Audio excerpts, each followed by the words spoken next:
Hello. In today's task, we have our funding sources worksheet to look at. In our discovery call, we have talked about your invoicing, and you have determined that you would like to be able to indicate funding sources in the request form and or in the invoice. And we have looked at this worksheet and talked about the different columns. So this video is really just to kind of review the worksheet. In our discovery call, we would have gone over very specific information for your district. So this video is just going to be generally explaining, refreshing, reviewing what we talked about in that call. There may be things in the video that you are not going to be using, and you will know that because we will have talked about that in our call. So the just kind of take that as as your main guideline. What did we discuss in the discovery call? What are you going to be providing? And then this video will just kind of refresh you on those particular columns and maybe more, and just disregard any information in the video that is not applicable to your district. The first column is where you provide the title of the funding source. Funding sources need to have a unique title if you are using budget codes. So there needs to be that one-to-one unique association. This funding source belongs to this particular budget code.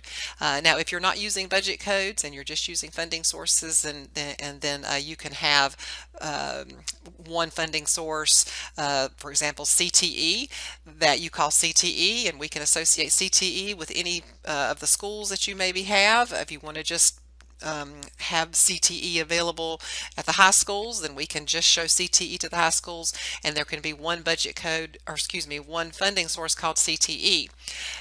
But it's different if you have budget codes associated with them. If there's a budget code associated and each school has their own unique CTE budget code, then that funding source needs to be called something unique to that school so that it pulls up that school's budget code. If you are using budget codes and it's a district-wide budget code, so every school has the same code for CTE, for example, then you don't have to make it unique. Just try to make that as clear as possible. If the budget code is unique to the school or the location or the department, if it is unique, then the funding source, the title or the name of the funding source that's associated with that budget code also has to be unique. In the funding sources column here, the titles will all be different. So you won't list transportation, transportation, transportation, or high school, high school, high school. They have to say something different. Okay, the budget code is in the second column. If you have decided that you want to associate budget codes with funding sources, this is where you'll give me the budget code or the account code that goes with that particular funding source. So those will be listed here. You can list them the way you want them to show. So, give them to me in the different sections that you might have, or whatever format that your budget code is formatted. It's possible that I have asked for your budget code structure, and if I have, then you will have provided that to me, and we may be using that structure to set up certain types of funding sources. If you need to have a funding manager or a funding director to be included in the flow of approval of the trip request, you need to give me the email address of that funding manager or director. And so in the trip request, if that particular funding source is selected and there's a funding manager that needs to approve that, they will be added into the flow of approvers. So if you have funding directors or funding approvers that need to be involved in the approval process, give me their email here. This next column is to provide an email address for the person who's going to be responsible for the payment of a field trip or an athletic trip when this funding source is used if it's someone other than the school level bookkeeper or secretary. So this kind of goes along with the funding manager. If this is a funding source who has its own director and secretary that pays out of that particular fund for invoices, then you can indicate that person here as the person responsible for payment if it's not going to be the school bookkeeper. The next column is to send a notification of use. It's an email address just to notify someone if this particular funding source has been selected to pay for a trip. We can notify that person in an email that this funding has been selected. This person has no responsibility, is not an approver, does not have to come in and view anything. They are just notified that this is going to be utilized. So some districts will use a notification of use maybe for the director, but they don't want the director to have to get in and approve the use of the fund. They just want them to be notified about it, and then maybe you know the director secretary is going to get the invoice to pay for it, something like that. The description or criteria for use is also an optional column. This can be used in a variety of ways. I have districts that will put in just a little bit more information about this particular, one particular funding source. That this is a funding source that's to be utilized by the high school for science trips or something like that. There may be some directions in it. It could be that you have a funding source that you're going to allow the requester, whoever is submitting the funding source, to type into the budget field, the budget code field, maybe the budget code or maybe a PO number. So I do have some that will have that, an instruction there as part of the description. So this just shows when the requester selects this funding source, this description will pop up. The next columns here, paid by school bookkeeper or secretary. So this is, you just indicate yes or no. Is this funding source accessible, can be paid by the school level secretary, or is someone else going to do it? So if the school finance does not need to get the invoices when this particular funding source is used, put no there. And if it is okay, if the school secretary or the bookkeeper there at the school can pay for the invoice if this funding source is used, put yes there. This next column, it says available to which locations. Indicate your school code, the numbers. Since we don't have a lot of space here, you don't have to type out the entire school's name.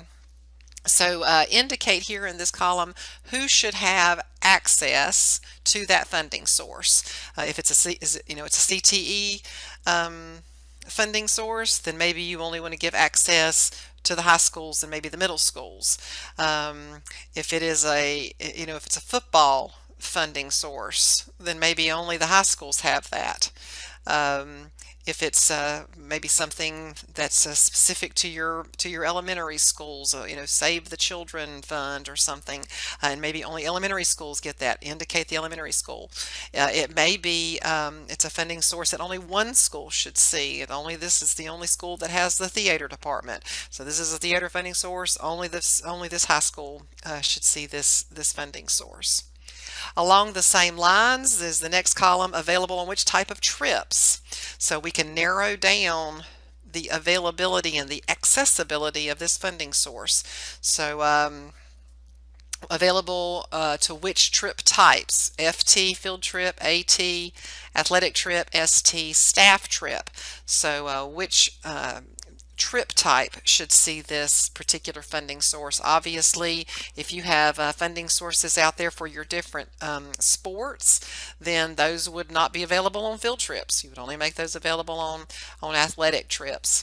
If you have a Title I trip or something like that, that one obviously wouldn't be used. That money would not be used on athletic trips. So you would make it available only on field trips.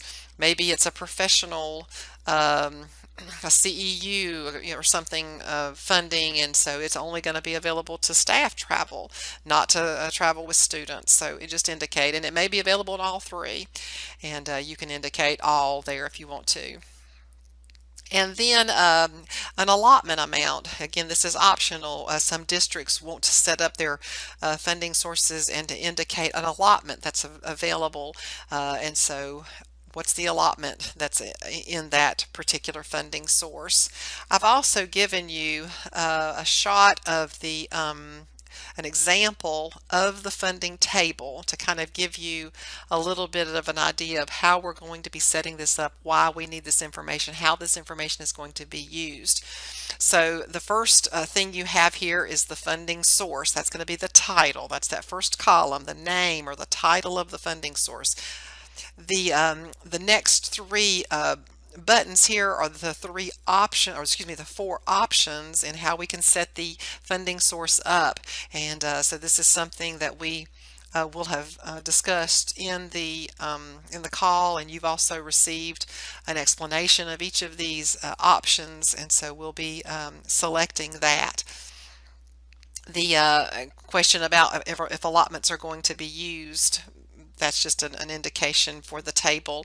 The budget code here would be in this field if it's something that we just would copy and paste and type in there, or this may end up being a drop down, and we may be using our budget code table to fill in your budget codes. It just depends on, again, how you're using the funding sources and how those are going to be set up in your system.